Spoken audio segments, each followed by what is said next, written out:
नमस्कार दोस्तों, स्वागत है आपका हमारे चैनल सीटेट अधिगम में। आज एक बहुत ही बड़ी अपडेट है जो अपडेट पेपर के माध्यम से जारी किया गया।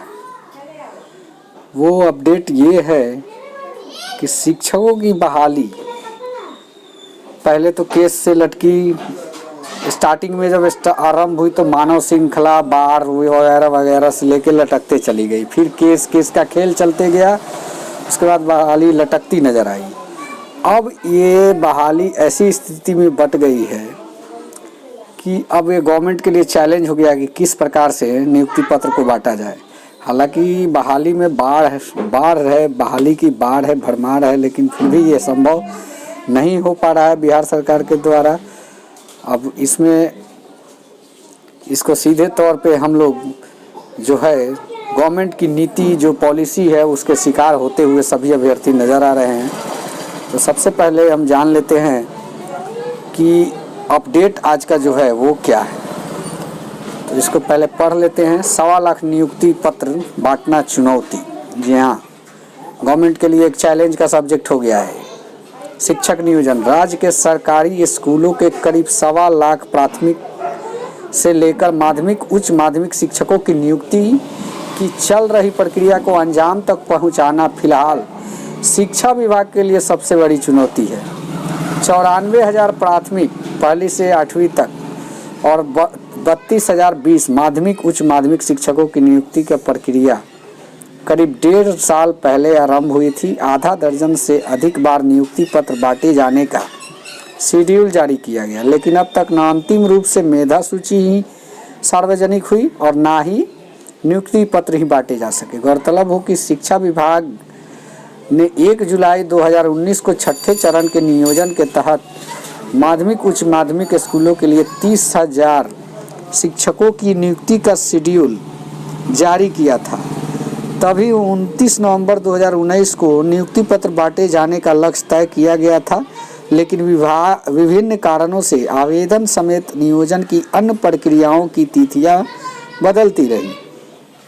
इस तरह 5 जुलाई 2019 को करीब 94,000 प्रारंभिक शिक्षकों के नियोजन का कार्यक्रम जारी हुआ। इस शेड्यूल के मुताबिक 26 अगस्त से 25 सितंबर तक आवेदन लिए जाने थे, जबकि नियोजन इकाई के 9 से 12 दिसंबर 2019 के बीच नियोजन पत्र बांटने थे, पर यह भी तय संभव नहीं हो सका। हालांकि इसकी आरंभिक व्यवस्था जो थी मानव श्रृंखला की तैयारी आदि बाढ़ के वजह से, लेकिन बाद में कोर्ट के केसों की वजह से नियुक्तियां मुमकिन नहीं हो पाई। अद्यतन की स्थिति यह है कि प्रारंभिक शिक्षा निदेशक ने पहली से 5वीं और छठी से 8वीं तक की मेधा सूची जो है अपलोड करने का निर्देश दिया है।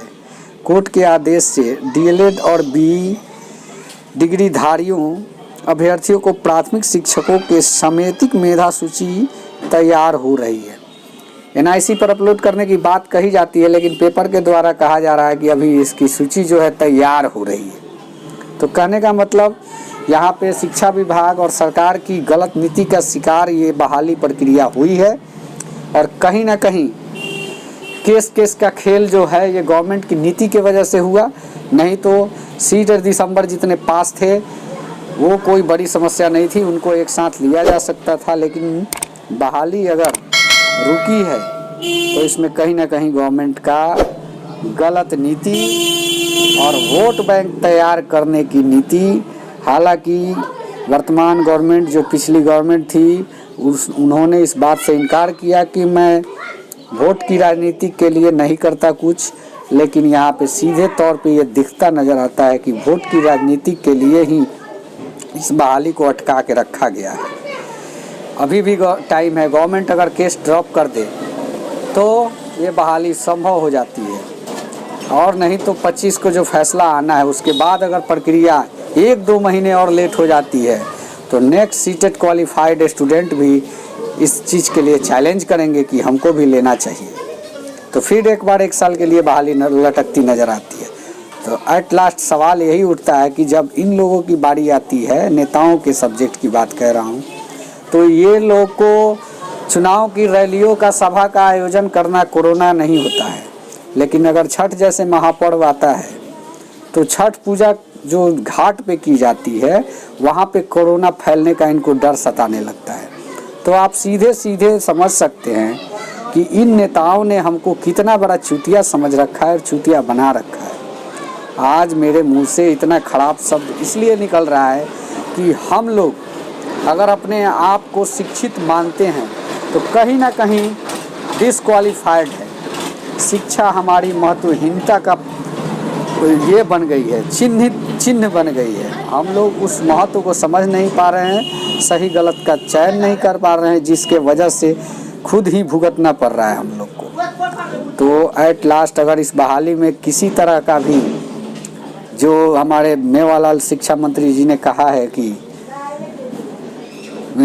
फिजिकल टेस्ट होनी चाहिए, सॉरी पर्सनालिटी डेवलपमेंट की बात उन्होंने की है, तो एक तरह से वो शिष्टाचार की बात की है उन्होंने कि एक शिक्षक को किस तरह संप्रेषित होना है, इस तरह की बात कही है, उस तरीके का इंटरव्यू होने की बात कही है।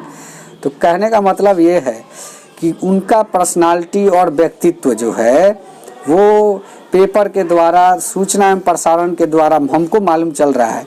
वैसे आदमी हम लोग का भविष्य तय करेगा कि इन लोगों की पर्सनालिटी क्या होनी चाहिए।